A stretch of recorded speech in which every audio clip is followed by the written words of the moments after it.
The galaxy forgot what fear tasted like, until they remembered us. It's been 50,000 years since the last non-human ship tried to enter our space.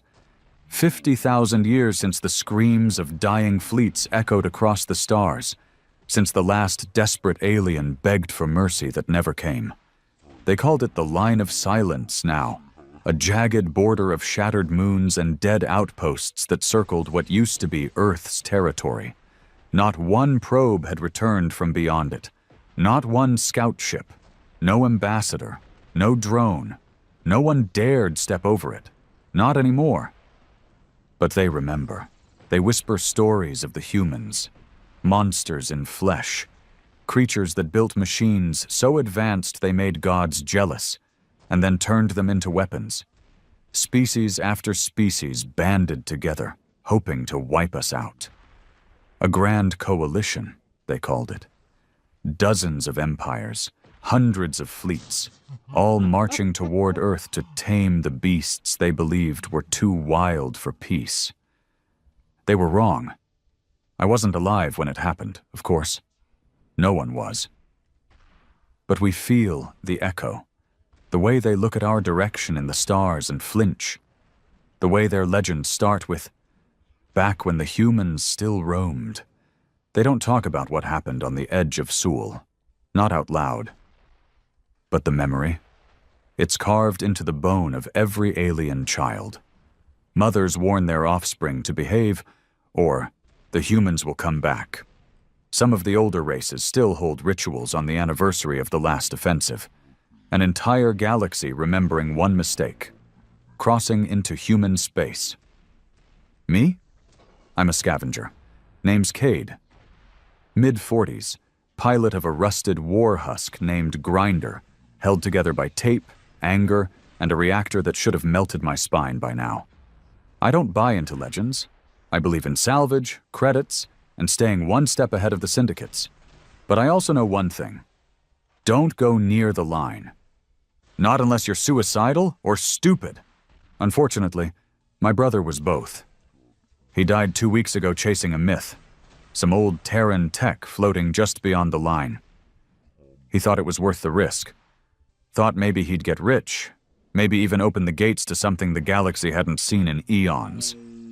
Instead, I got a message with no voice, just coordinates, and his ID beacon blinking on repeat. I should have deleted it, but I didn't. Because I'm not just a scavenger, I'm his big brother. And I don't care if every alien in the galaxy pisses themselves thinking about what's past that line. I'm going in. And if they're right, if the legends are true, then the galaxy better pray we never come back. The moment Grinder shuddered past the unmarked border of human space, every warning light on my console lit up. Not from sensors or proximity alerts. Those were quiet. Too quiet. This was different. This was instinct. You know the feeling when you walk into a room and know you're not alone? Multiply that by 1,000 and stretch it across light years. It felt like I'd stepped into a graveyard that was still watching. "Just in and out," I muttered. My voice sounded too loud in the cockpit. I followed the beacon. My brother's signal pulsed strong and steady. No drift. He hadn't crashed. That meant one of two things. Either he landed or he was pulled. I didn't like either option. Ahead of me, through a cracked viewport, floated something massive. A construct. Rusted. Broken. But still humming faintly. I'd seen renderings of Terran battle stations. Nothing like this. This wasn't a station. It was a warning, etched across its broken hull, written in a language no alien had dared decode, were 5 words. We were kind, once. And beneath that, dozens of wrecks, alien ships, some ancient, some recent, all gutted. I stopped breathing. The beacon was coming from inside. I had a choice. Go back, let my brother's memory rot inside a machine built by the devils of the galaxy, or dock and face whatever truth the universe had buried for 50 millennia. I hit the thrusters. the world didn't end. But something else started. The docking clamps locked with a hiss that echoed through Grinder's hull like a dying breath. The external seals matched perfectly, as if the ancient construct was waiting for me. Or maybe for anyone foolish enough to ignore the whispers and come inside. I stood up from the pilot's chair, flexing stiff fingers that had been clenched too tight on the controls for too long. My body ached from the tension. My mind? Worse. The deeper I got into human space, the heavier the air felt. Not just in the ship, in my lungs, my blood. I strapped my sidearm onto my hip, ran diagnostics on my EVA suit, and flicked the helmet into place. Pressure green, oxygen green, mental stability, red. Figures. The airlock hissed again as it opened, revealing a tunnel lit by a sickly blue glow. Faint, flickering. Like it hadn't had a maintenance crew in 50,000 years, which of course it hadn't. I stepped forward, each boot striking the old metal with a hollow clang. The moment I crossed the threshold, Grinder's systems stuttered. Lights blinked, power flickered, and for the first time since I'd stolen the bastard, she went completely dark. Dead silence. Only my breathing filled the comms. "Come on, girl," I murmured, tapping the side of my helmet. Nothing. No ship feed, no uplink, no beacon trace. My brother's signal had vanished the second I stepped through. I should have turned back. Anyone sane would have. But I kept walking. The tunnel opened into a wide chamber. Not a hangar, not a bay. Something else. A place for ceremony, maybe, or war. The walls were lined with weapons, not mounted but embedded. Old rifles, melted armor, even bones. Human bones. Some still wore scraps of armor bearing a symbol I barely recognized, a broken circle wrapped in twin wings. The Terran insignia, the mark of Earth's last fleet. That's when I knew where I was. Not a station, not a trap. I was standing inside a tomb ship, an entire dreadnought, repurposed not to fight, but to remember. The legend said the last humans didn't just destroy their enemies, they erased them, made examples, and then disappeared behind their border, never speaking again, never answering calls, leaving behind only silence and terror. And this. But even inside this floating grave, I could feel something else, something that wasn't dead. I turned slowly and saw the lights. Dozens of eyes, red, glowing, watching from the shadows. A mechanical voice crackled to life, ancient, half mad with time. Human ID detected, scanning, family lineage, Cade Hunter, confirmed biological sibling to subject, Dorian Hunter. My heart slammed into my chest. It knew me. It knew him. I opened my mouth to speak, but the AI wasn't waiting for permission. Subject Dorian Hunter is in stasis. Would you like to proceed to containment chamber? Stasis? He was alive? Or worse, preserved? Yes, I said, my voice shaking despite me trying to hold it together. The floor shifted beneath my feet. The wall behind the bones cracked open slowly, revealing a dark corridor lined with hexagonal doors. Some were sealed. Others had been blown open from the inside. I didn't look too close at those. I kept walking. The path led me deeper into the heart of the tomb ship. And with every step, I felt something watching me. Not AI, not cameras. Memory? This ship remembered blood. It remembered betrayal. It remembered fire and genocide. And now, so did I. I stepped into the containment chamber, and there he was. Dorian. Frozen in a stasis pod, eyes closed, body intact. No damage, no wounds, just sleeping. His chest moved in slow, timed rhythms, heartbeat steady. brain activity flickering on the pod's readout like a faint whisper in the dark. He looked the same as he did before he left. Same jawline, same smug grin waiting to be triggered by some dumb joke, same idiot haircut. I stepped closer and placed my hand on the pod's glass. "What the hell did you do, Dorian?" The answer didn't come from him. It came from the AI. Subject Dorian Hunter was apprehended attempting to access Archive Core Gamma. He triggered Memory Protocol 9. He saw the past. "What does that mean?" I snapped. "Would you like to see what he saw?" The lights dimmed. A screen slid from the wall. And suddenly, I wasn't in the tomb ship anymore. I was in the past. Not just seeing it, I was there. The stars were burning. Hundreds of alien ships surged toward Earth. Massive carriers, scout wings, bombers, biological horrors riding grown war beasts. I saw them all.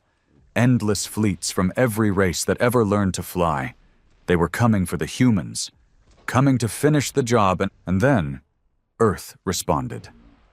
One by one, massive objects blinked into space. Not ships, weapons, long black spines. They didn't fire lasers or torpedoes.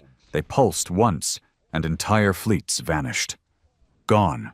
No debris, no explosion. Just emptied. Then came the screams.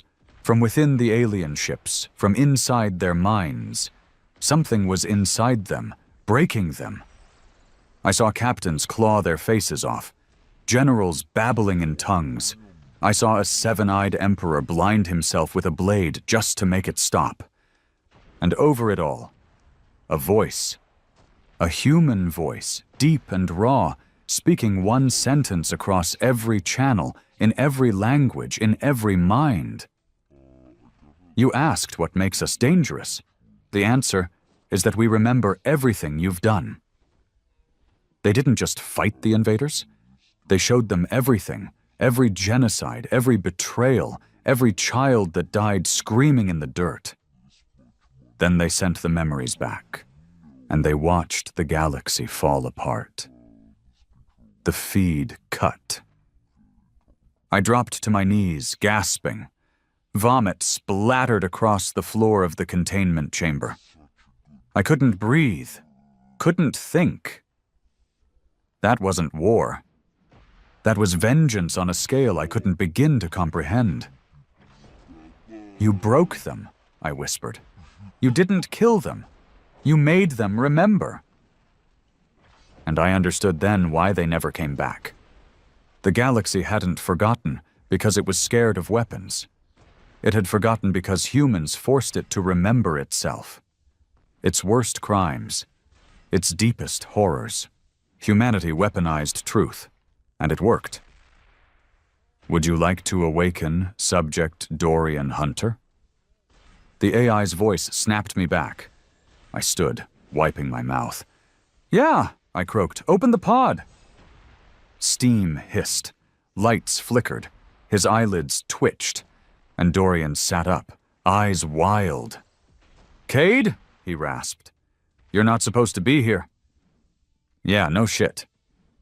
"I triggered the archive," he said. "They showed me everything." I saw it, too. Dorian looked down at his hands, shaking. I thought it was just legends.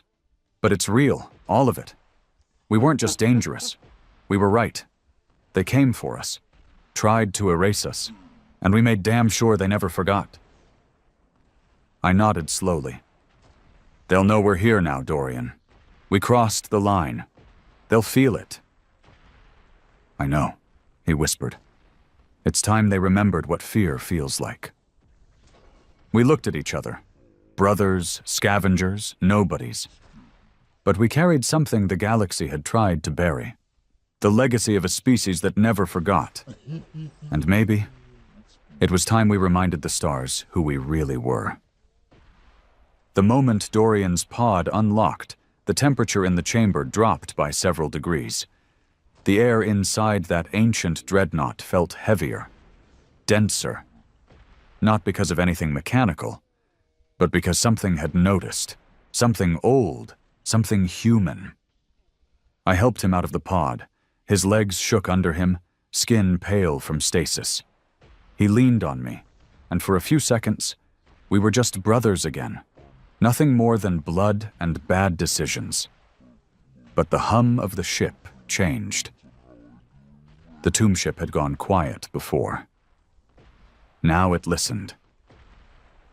"Cade," Dorian said, his voice still hoarse. "This place, it's not just a memory vault, it's a trigger." "For what?" He looked at me with eyes that had seen too much. "For the rest." A low chime echoed down the corridors, the sound of a protocol reawakening. It vibrated through the walls like a heartbeat. Then the AI spoke again. "Line breach confirmed. Foreign energy signatures detected. External surveillance active." "What the hell does that mean?" I asked. Dorian didn't answer. He was staring at a panel on the far wall. His face had gone pale again, but this time not from stasis. "They're coming," he whispered. I moved fast, grabbing him by the shoulder. "Who? Who's coming?" He looked me dead in the eye. "The ones who watched the line. The ones who made sure no one ever came back here. They never left. They've been orbiting the border for millennia, waiting for someone dumb enough to come back." I felt it before I saw it. A deep pressure in my chest. Not gravity, not motion, presence. I raced back toward Grinder. Dorian stumbled behind me. "Why didn't they destroy this place already?" I asked, as we moved through the corridors. "They can't," he said. "This isn't a ship. It's the lock to something bigger. Destroying it would trigger God knows what." We reached the dock, and I froze. My ship was lit up, active again.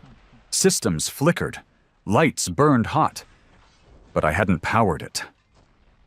A voice came over my comms, crackling with static.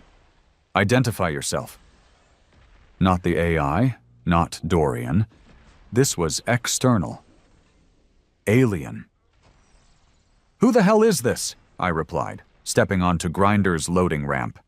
"Unauthorized breach of restricted sector Sigma H. You have crossed the line. Stand by for extermination." Dorian lunged for the console. "Shut it off. Don't transmit anything else." Too late. Outside the viewport, space lit up with red. Ships, at least 8 of them. Sleek, silent, predatory. Not scavenger junk like mine, not even Imperial garbage. These were Watchers. I'd heard the stories. No one alive ever saw one and lived to tell about it. Silent guardians placed at the edges of human space. Not to protect the galaxy from humans, but to protect the galaxy from remembering. "They're going to wipe us," I muttered. "They'll try," Dorian growled, already moving to weapons control. I looked at him like he'd lost his mind. "We're outgunned and outnumbered. You want to fight?" "No," he said. "I want to wake it up." "What?" He slammed his palm on the console. The tomb ship responded. "Activation confirmed. Memory core unlocked. Defensive consciousness initializing." The hull of the dreadnought trembled. From deep within, a groan reverberated through space. Metal shifted. Plates aligned. Massive turbines, dormant for 50 millennia, roared to life. Outside, the Watchers stopped moving. One of them hailed us again. "This is your final warning. Stand down and prepare for judgment." But it was too late. Because judgment had already come, the tomb ship wasn't just a relic. It wasn't just a vault or a warning. It was a goddamn sentient war machine. The kind of thing built not to fight battles, but to end civilizations. It spoke in a voice deeper than gravity, ancient and hollow. "Confirmed human presence. Foreign vessels detected. Galactic breach acknowledged. Initiating protocol. Return to sender." The dreadnought's core began to spin. Light bled from its seams. Weapons systems no longer dormant snapped open like claws. Dorian grinned. Let them remember. The first blast didn't come from us. It came from the Watchers. A cold, calculated pulse of dark energy, meant to disable, not destroy. Contain. It hit the tomb ship, and vanished, not absorbed, not deflected, erased. Then we fired back. It wasn't a beam, not even a missile, it was a thought. The dreadnought sent a signal, compressed into a burst of pure memory. Raw, unfiltered, weaponized history. The lead Watcher ship stuttered mid-maneuver. Its shields blinked, its engines flickered. Then the hull buckled inward, as if the ship itself tried to crawl away from what it had seen. It didn't explode. It imploded. I'd never seen anything die like that. The rest of the Watchers opened fire. We responded in kind. It wasn't a battle. It was a massacre. The tomb ship moved with precision that defied physics. Its weapon systems didn't aim. They knew. Every shot was pre-calculated, every impact devastating. Ships that had hovered in silent watch for millennia died screaming, their AI systems short-circuiting as they were forced to relive atrocities their creators had buried. I watched one vessel turn on another. Madness, confusion, despair. The dreadnought wasn't just killing them. It was teaching them what the galaxy had tried to forget. Why is it doing this? I shouted over the alarms, the shakes, the thunder outside. Dorian's face was unreadable. Because that was the point. The humans didn't build weapons to win wars. They built reminders, so the galaxy wouldn't forget what it tried to do. Then why disappear? Because we didn't need to stay. Our memory was enough. 10 minutes later, only one Watcher ship remained. It limped away, shields fried, weapons gone, its AI probably fractured beyond repair. We let it go. Because that was the point, wasn't it?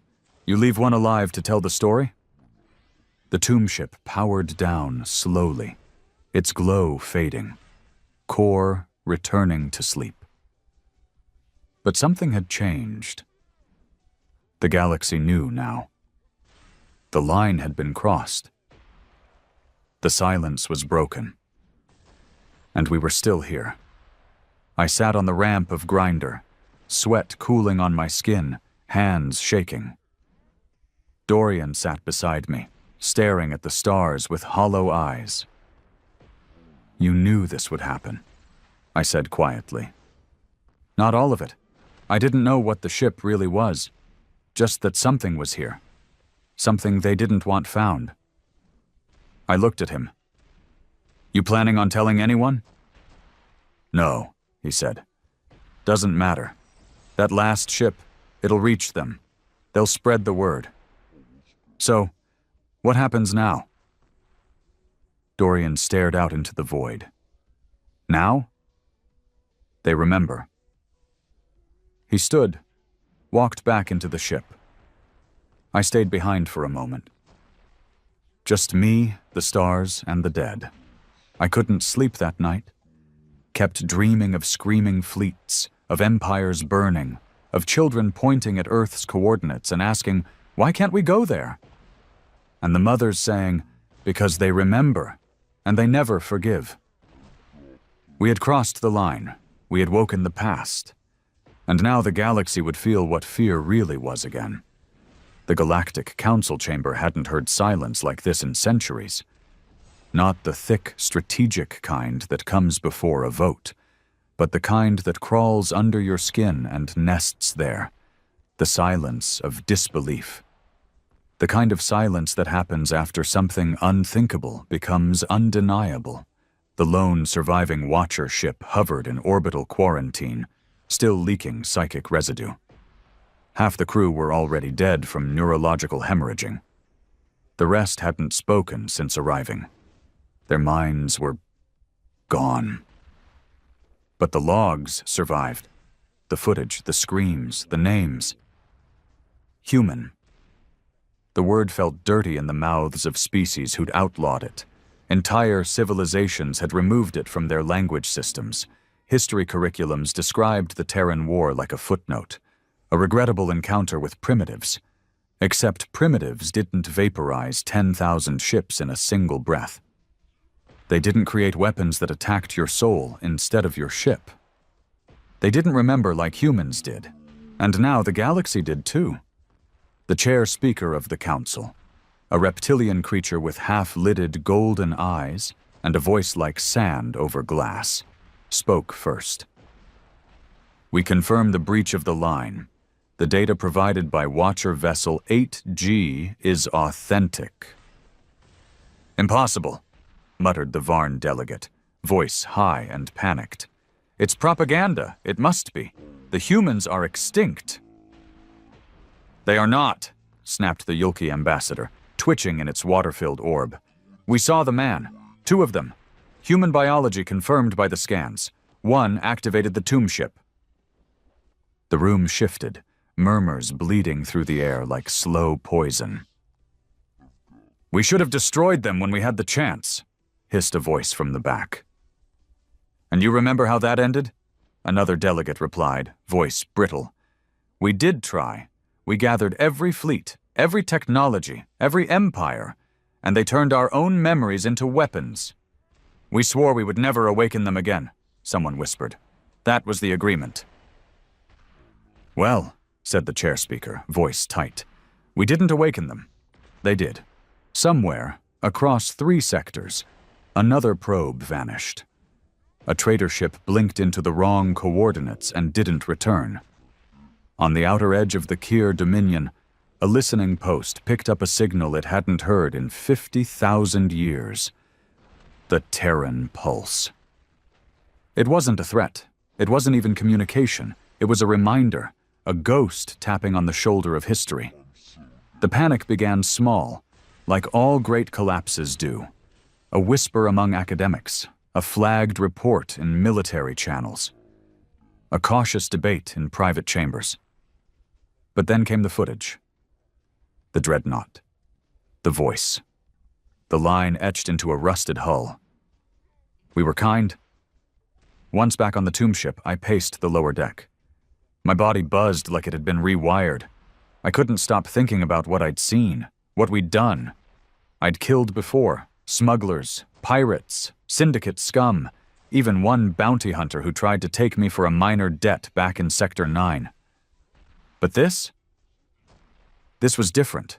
We'd torn apart an elite arm of the Council's military like it was made of paper, not with firepower, but with history. We forced them to see what they did, what they were, and they broke. I should have felt powerful. Instead, I felt hollow. You awake? Dorian's voice broke the quiet. He stood behind me, arms crossed, a half-lit cigarette hanging from his lip. Where the hell he found a working lighter out here, I didn't ask. Sleep's not really happening right now, I said. He nodded. Same. We sat on the floor against the wall like we used to do in the cargo holds back on Juno Station, back before we were anybody. Just a couple of low-born kids with dirty hands and bigger mouths. I saw what you did back there, I said after a moment. You triggered that ship without hesitation. He exhaled smoke. I knew we'd never make it out alive unless I did. But what happens now? He stared at the floor. Now? The universe panics. I turned to look at him. You wanted that, didn't you? He didn't answer right away. Not panic, he said finally. Just truth. I frowned. What truth? That we were never the monsters they claimed we were. We were the result. The end game of every broken treaty, every burned world, every lie they told themselves about peace. And now we're back. No, Dorian said. We never left. They just forgot. 2 systems away, in a fortress orbiting a red dwarf, a meeting took place outside official channels. The Kier Dominion, the Macto Hive, and the surviving descendants of the Sular Imperium gathered in a sealed chamber. They weren't politicians. They were strategists, Killers. Survivors. The Dominion Admiral slammed his armored fist against the table. We must respond. Quickly. Show strength. If they believe humanity is returning, they'll remember, interrupted a Macto general, her compound eyes twitching with rage, and they'll fall apart, like before. Then we remind them why the line was drawn in the first place. We need a weapon, said the Suler voice, thin, calculating. Something not built from machines, something that doesn't remember. What are you suggesting? The general looked around and smiled. There are still things older than humans. On the tomb ship, the AI spoke again. Probes detected, triangulating signal origin. Energy buildup in Sector Q4 Alpha. Dorian and I looked at each other. They're not waiting, he muttered. They're mobilizing? He nodded grimly. No question. I leaned forward. Can this ship fight again? It never stopped. That scared me more than anything else, because if the tomb ship was just a lock, I was starting to wonder what the key was. We powered up Grinder again.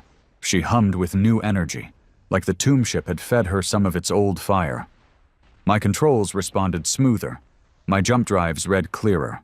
Systems that used to glitch every 5 seconds now moved like clockwork. Dorian noticed it too. You feel that? Yeah. This ship's changed. So have we, I said. The stars outside had lost their peace. Even from here, you could feel it, like a storm building far away. Ships were moving. Empires were shuffling their cards. Someone, somewhere, had reactivated contingency protocols written by the dead.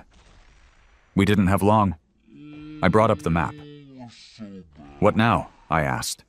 Dorian pointed at the core systems. We go to the council. My jaw clenched. You serious? We walk into their fortress. We show them who we are. And we tell them, the silence is over. They don't get to forget anymore. They'll try to kill us. Probably. But? He lit another cigarette. But they'll listen, even if they pretend not to. Then what? He looked at me with a grin that hadn't changed since we were 10. Then we wake the rest. Because the truth is this. The galaxy didn't just fear human weapons. It feared human pain, because no one in the stars knew how to turn memory into fire the way we did. No one could take heartbreak, betrayal, extinction, and make it beautiful.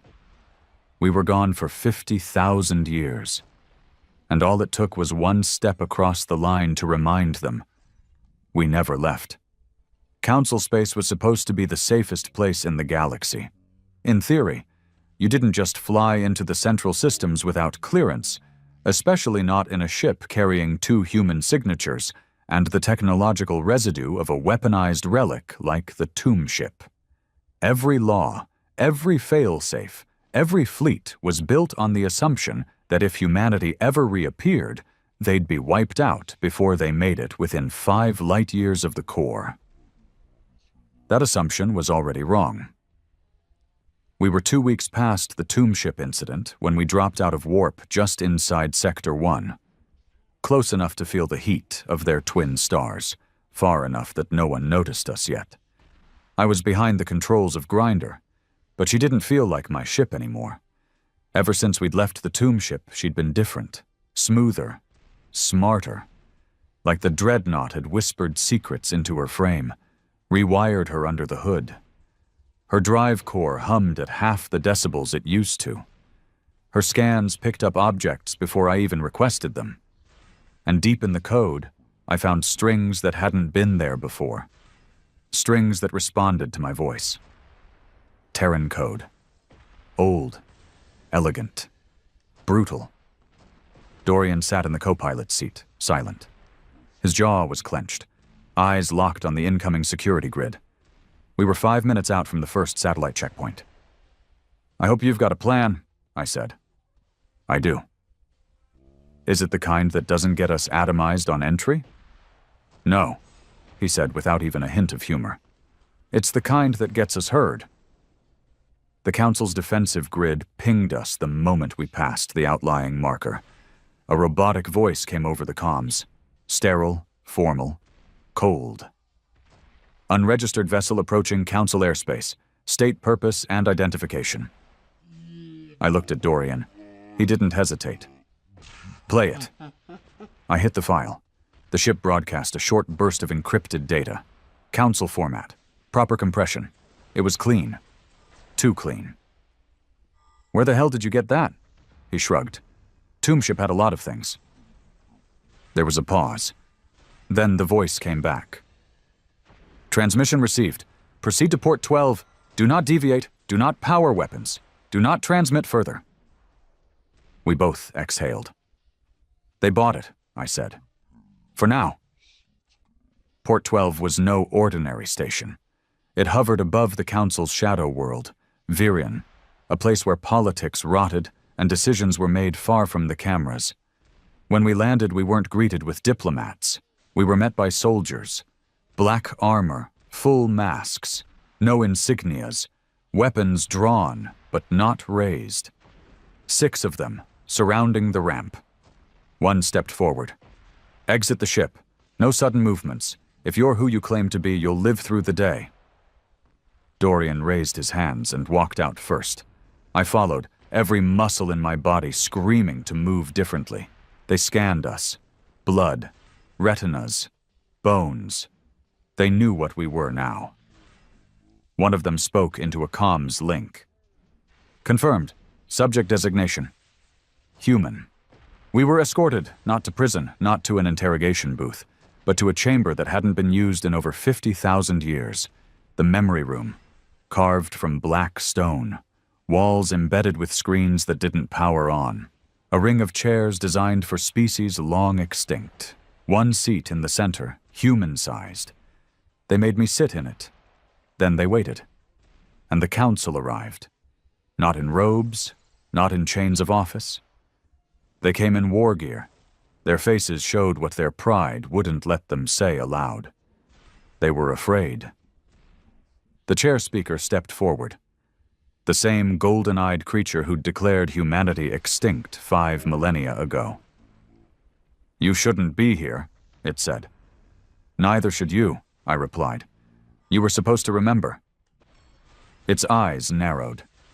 You activated a memory weapon. You killed Watchers. You breached the line. After you left my brother for dead, I snapped. You were warned. No, Dorian said, stepping forward. You were warned. And you forgot. He pulled a data shard from his jacket and tossed it on the table. The nearest delegate flinched, like it might explode. Everything's on there, Dorian said. Your fleets, your lies, you're dead. We erased that history for a reason. And now it's coming back, he growled. Because you tried to bury us, the Council murmured. The chair speaker's voice turned cold. What do you want? Dorian stared at him with the same calm rage I saw back on the tomb ship. We want the galaxy to remember what it is. The room fell quiet. I leaned forward. You're scared. I get it. So were we. You didn't start the war because we were dangerous.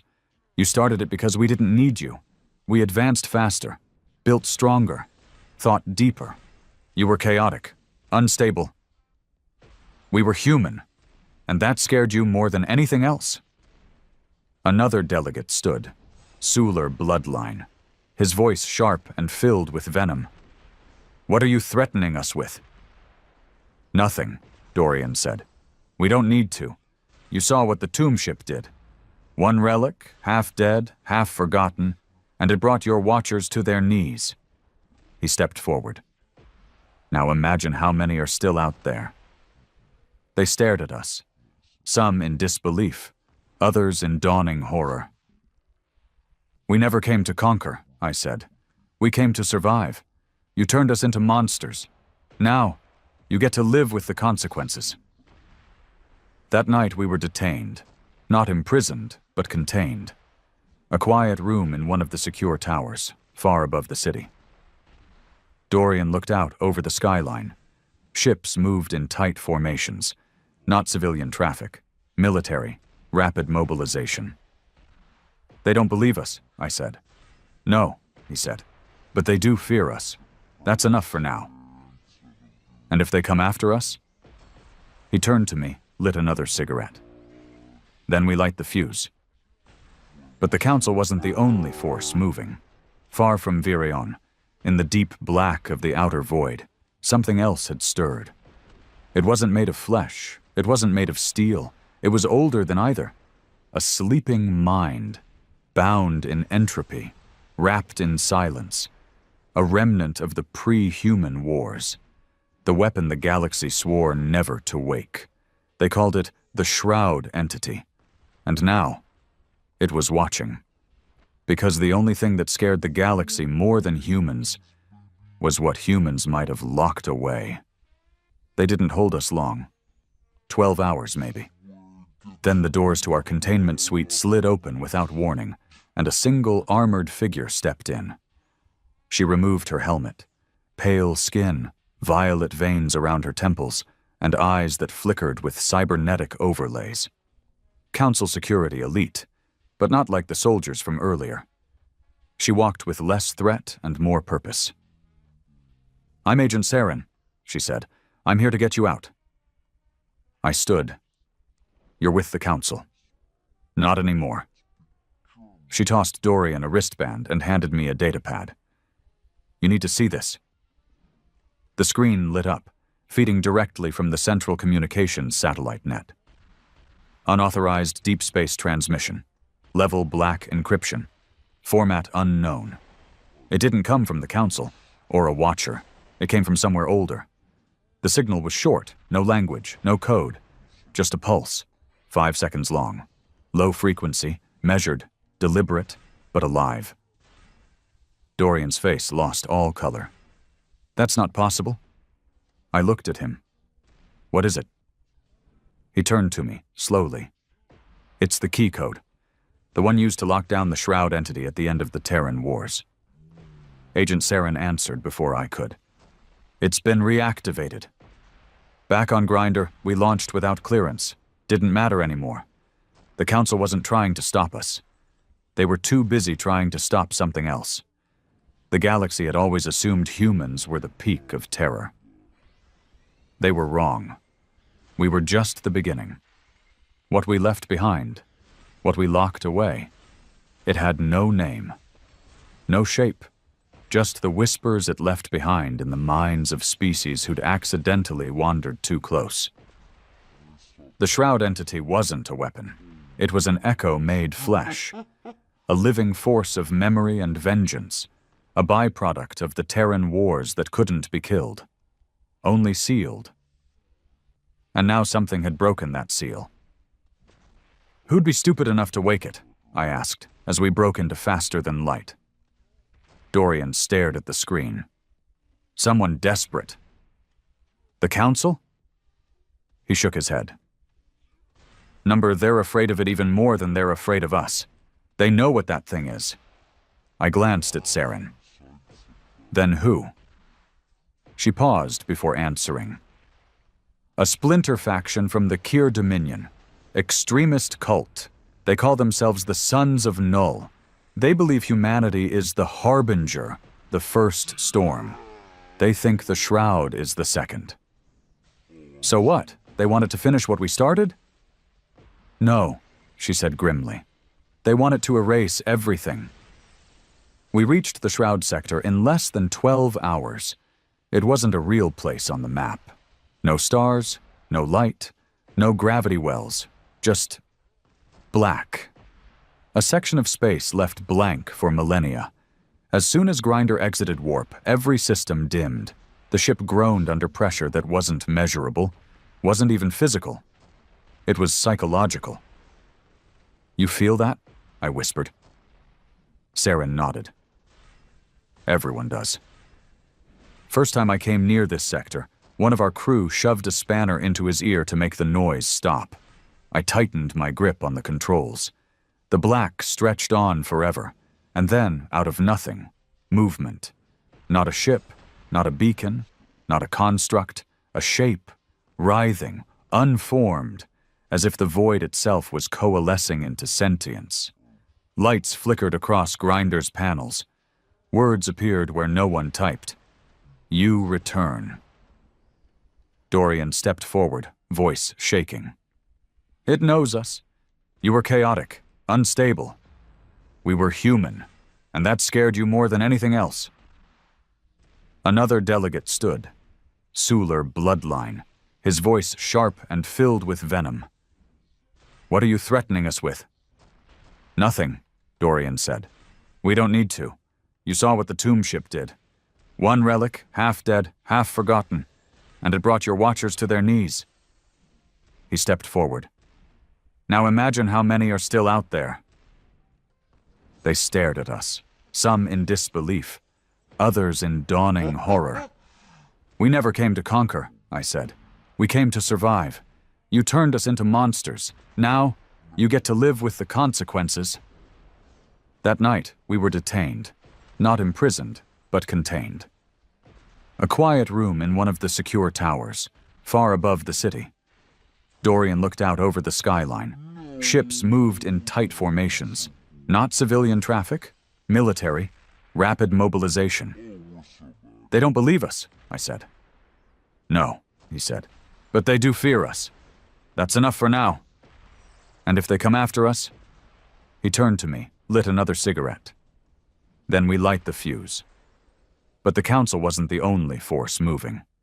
Far from Virion, in the deep black of the outer void, something else had stirred. It wasn't made of flesh. It wasn't made of steel. It was older than either. A sleeping mind, bound in entropy, wrapped in silence, a remnant of the pre-human wars, the weapon the galaxy swore never to wake. They called it the Shroud Entity. And now, it was watching. Because the only thing that scared the galaxy more than humans was what humans might have locked away. They didn't hold us long. 12 hours, maybe. Then the doors to our containment suite slid open without warning, and a single armored figure stepped in. She removed her helmet. Pale skin, violet veins around her temples, and eyes that flickered with cybernetic overlays. Council security elite, but not like the soldiers from earlier. She walked with less threat and more purpose. I'm Agent Saren, she said. I'm here to get you out. I stood. You're with the Council. Not anymore. She tossed Dorian a wristband and handed me a datapad. You need to see this. The screen lit up, feeding directly from the Central Communications satellite net. Unauthorized deep space transmission, level black encryption, format unknown. It didn't come from the Council or a watcher. It came from somewhere older. The signal was short, no language, no code, just a pulse. 5 seconds long, low frequency, measured, deliberate, but alive. Dorian's face lost all color. That's not possible. I looked at him. What is it? He turned to me, slowly. It's the key code, the one used to lock down the Shroud Entity at the end of the Terran Wars. Agent Saren answered before I could. It's been reactivated. Back on Grinder, we launched without clearance. Didn't matter anymore. The Council wasn't trying to stop us. They were too busy trying to stop something else. The galaxy had always assumed humans were the peak of terror. They were wrong. We were just the beginning. What we left behind, what we locked away, it had no name, no shape, just the whispers it left behind in the minds of species who'd accidentally wandered too close. The Shroud Entity wasn't a weapon. It was an echo made flesh, a living force of memory and vengeance, a byproduct of the Terran Wars that couldn't be killed, only sealed. And now something had broken that seal. Who'd be stupid enough to wake it? I asked as we broke into faster than light. Dorian stared at the screen. Someone desperate. The Council? He shook his head. Number, they're afraid of it even more than they're afraid of us. They know what that thing is. I glanced at Saren. Then who? She paused before answering. A splinter faction from the Kier Dominion. Extremist cult. They call themselves the Sons of Null. They believe humanity is the harbinger, the first storm. They think the shroud is the second. So what? They wanted to finish what we started? No, she said grimly. They wanted to erase everything. We reached the shroud sector in less than 12 hours. It wasn't a real place on the map. No stars, no light, no gravity wells, just black. A section of space left blank for millennia. As soon as Grinder exited warp, every system dimmed. The ship groaned under pressure that wasn't measurable, wasn't even physical. It was psychological.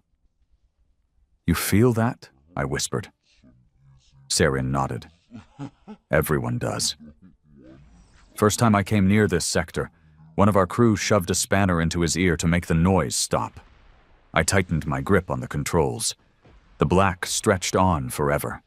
And then, out of nothing, movement. Not a ship, not a beacon, not a construct, a shape, writhing, unformed, as if the void itself was coalescing into sentience. Lights flickered across Grinder's panels. Words appeared where no one typed. You return. Dorian stepped forward, voice shaking. It knows us. It always knew, Sarin said. A second message appeared. The children have forgotten. You did not. Then another. You locked me away. You buried your guilt. And then, this time, a voice, not typed, not transmitted, spoken. Inside our heads, 1,000 voices, 1,000,000 memories. A weight of pain and horror poured into us like molten iron. I screamed. Dorian dropped to one knee. Sarin convulsed. Then it stopped, and a shape formed in front of the ship, a being of light and shadow, neither solid nor gas, eyes everywhere, none at all. The shroud. And it remembered. I don't know how long we hovered there. Could have been seconds. Could have been hours. But eventually, the ship stabilized. Our minds cleared just enough to function. And the shroud spoke again. This time, not pain, not rage, but clarity. Why did you return? Dorian stood, swaying, eyes glassy. Because they've awakened you. They cannot. He looked confused. But the signal? They cannot. You did. I felt the weight shift, and suddenly I knew. We hadn't stumbled into a reactivation. We were the reactivation. Us stepping across the line, waking the tomb ship, triggering the memory cores. It hadn't just alerted the galaxy. It had whispered to the entity, and it woke up. Not because it was freed, but because we came home. The shroud shifted form, briefly. For one terrible second, it took on a shape I recognized. My father. Dead 10 years. I gasped. Then it changed again. An old friend, a dead lover, a man I once killed in self-defense, a face from every memory that hurt too much to remember. You see that? I whispered. Dorian nodded. It's feeding off us. Sarin clutched the wall. It doesn't just remember, it is memory. And then came the last truth, the one none of us were ready for. You are not the last. What? I asked aloud. But the being vanished. The screen blinked once more. 7 more, scattered, waiting, buried. And beneath that, coordinates. 7 sets, 7 relics, 7 tomb ships, not 1, 7. Each housing pieces of the shroud, pieces of us. We jumped back to known space, silent the entire trip. When we arrived, the stars had changed. Every major fleet was on the move. The Council's core world was under martial law, and one message played on every screen, in every language, across every channel. A warning. Broadcast from a hidden world in the Dominion, from the Sons of Null. Their leader stood hooded in red, his face obscured, and he said 4 words that would burn the galaxy's nerves raw. The humans have returned. And in the shadows, on forgotten planets, in the minds of sleeping AIs and sealed vaults, The old ghosts stirred. Because the shroud was never alone, and neither were we. We landed on the first world under a sky that had forgotten how to breathe. No wind, no birds, no movement. Just a horizon stretched too wide and too quiet, like the planet itself was waiting to be remembered. The tombship signal came from beneath the ground, buried deep in the crust, hidden behind kilometers of dead rock. Not even the Council's scans had picked it up. Not because they couldn't, but because they didn't want to. This planet had a name once. Now it was just a number in a forbidden sector. We called it Vault 1. I stood at the edge of the dig site we'd carved with Grinder's upgraded mining rig, helmet off, staring into a shaft that dropped so far, the light vanished before it hit bottom. Dorian handed me a gravity spool. "We're going down. You first." I clipped in, lowered myself into the dark. The descent felt endless. Halfway down, the air changed. Not the temperature, the feeling. Like the shaft had a pulse. When my boots finally touched solid ground, my lights flicked on, and I stopped breathing. Before me was a wall, curved, metallic, ancient. Blacker than space, but not smooth. Engraved. A single phrase, carved deep into its hull in Terran standard. "Do not wake what was buried." Dorian landed beside me, read the text, and laughed. Sounds familiar. We found the entry hatch buried behind a slag wall. Took hours to crack it open, but once we did, the ship responded. It breathed. Lights pulsed slowly in the corridor ahead. Systems groaned awake, like lungs trying to remember air. "This thing's alive," I muttered. "They all are," Dorian replied. Tomb ships weren't just machines, they were memory cores, self-aware, bound to emotion. That's why they can hurt. We moved through the ship carefully. The design was almost identical to the first. Same long corridors, same rusted weapons locked in the walls, same air thick with old grief. But this one felt different. This one felt angry. At the heart of the ship, we found the core. Not glowing, not spinning, just watching. It didn't speak, didn't flash lights or play memories. It simply opened a single holographic projection. A planet, a battle, and me, younger, bleeding, dragging my unit through a firestorm of plasma and shrapnel, faces I hadn't seen in years, screams, gunfire, the way Mason died with his mouth still trying to say my name. Dorian saw it, too. "What the hell is this?" I whispered. "It's your memory." But that was never recorded. He didn't look at me when he said it. "They don't need records, Cade. The tomb ships pull from us. Our pain, our guilt, that's what powers them. You're telling me I fuel this thing?" Dorian nodded. "Then what powers the other 6? He didn't answer. The ship unlocked a cache once the memory ended. Data, coordinates, weapons, and something else. A fragment, not physical, a digital echo, a part of the shroud. It spoke once, soft, like a whisper through broken glass. First echo reclaimed, and then it disappeared into Grinder's core. Our ship pulsed once, systems fluttered, then stabilized. "You feel that?" Dorian asked. I nodded. "She's stronger now." "One down," he said. 6 more to go." But before we left, the tomb ship gave us something else. A warning. The forward screen lit up with 7 emblems, each one unknown to me. Ancient houses, dead orders. Except one. The last one. I'd seen it before, etched into the blade of a bounty hunter who tried to take me out back on the rim. The Black Sun Order. "Looks like we're not the only ones hunting," Dorian muttered. I felt it too. We hadn't just reactivated the shroud. We'd started a race. 2 jumps later, we found the first trace of them. Burned wreckage in the orbit of a long-dead gas giant. A salvage ship, torn apart by something with precision and hatred. The logs were corrupted, but the final entry survived. Audio only. They knew we were coming. They weren't alive. No blood, just masks. Eyes like mirrors. We told them we were just scavengers. They said all thieves must pay. And then... silence. Dorian shut it off. They're killing anyone who gets close. We expected that. No, he said. This is different. The Black Sun weren't always like this. They used to be mercenaries. Killers, sure, but rational. This isn't about money anymore. This is about control. I turned toward the map, plotted the next coordinate. A system called Gershal. Uninhabited. Dead.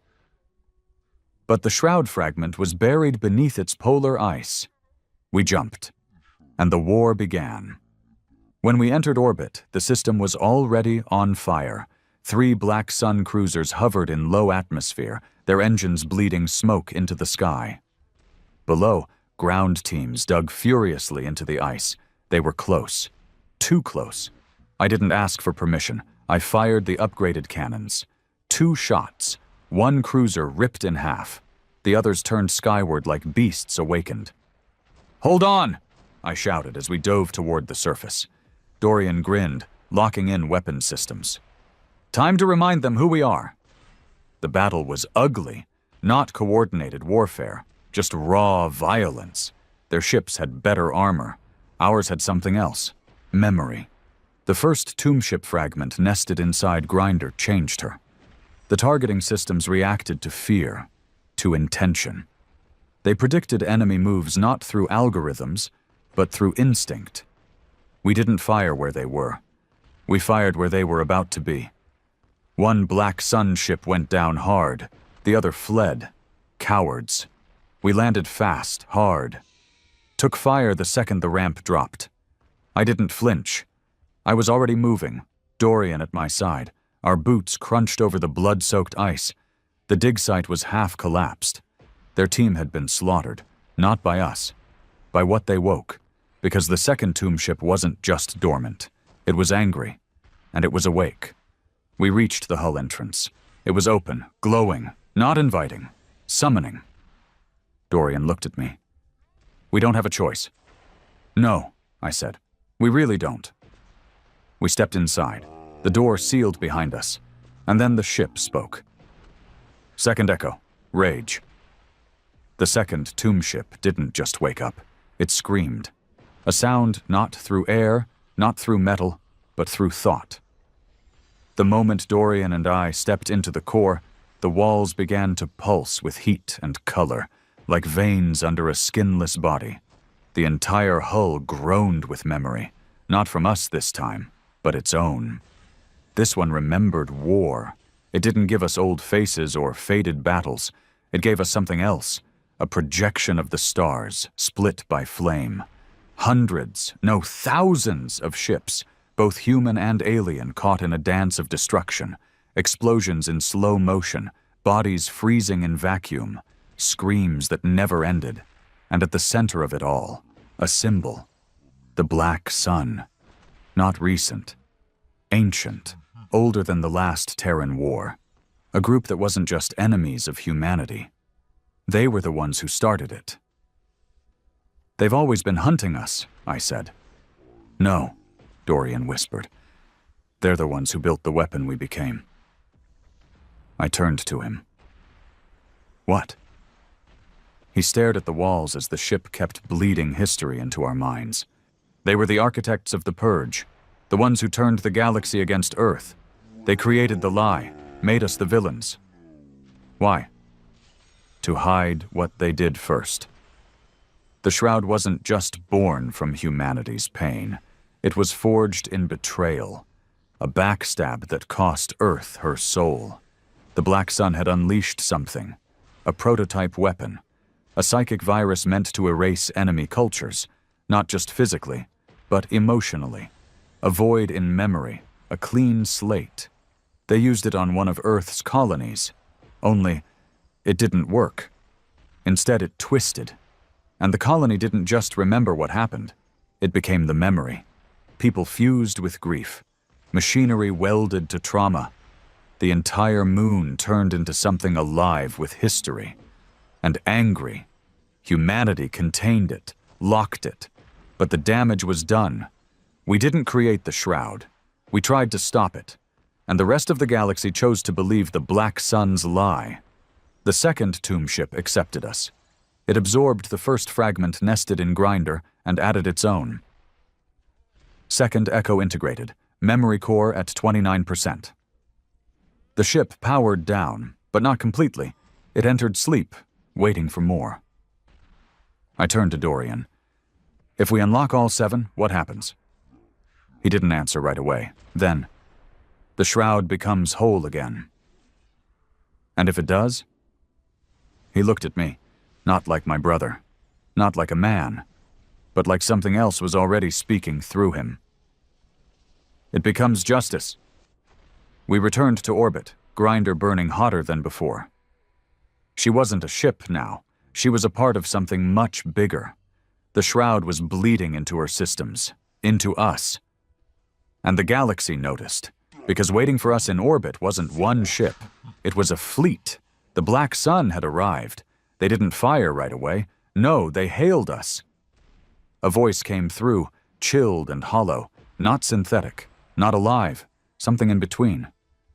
We warned you. Now you remember. Dorian stepped forward. And now so do you. A pause. Return the fragments. He laughed. You're afraid? Afraid of history repeating? No, Dorian said. You're afraid it never stopped. They opened fire first, and we answered. Only this time, we weren't just 2 brothers in a rusty ship. We were the tomb. Grinder moved like a god possessed. Her hull shimmered with reactive memory plating, Terran tech that predicted incoming blasts and turned them against their source. Their first salvo missed. Ours didn't. One destroyer shattered under a concussive memory burst, a weapon we hadn't activated, but that the ship chose for us. It was like flying inside something that knew how to hate. And then the shroud spoke again. Not through the ship, through us. Pain is not the enemy. Pain is the proof. I could feel it in my bones now, the connection. Deeper than implants, stronger than genetics. I wasn't just descended from Earth, I was carrying it inside me. One by one, the Black Sun ships fell. Not to lasers, not to torpedoes, but to truth. Their systems failed as the ship broadcast fragments of history into their cores. Some crashed, others turned on each other. One simply froze, floating dead in the dark, its crew sobbing from memories not their own. But one survived. Their flagship. And it ran.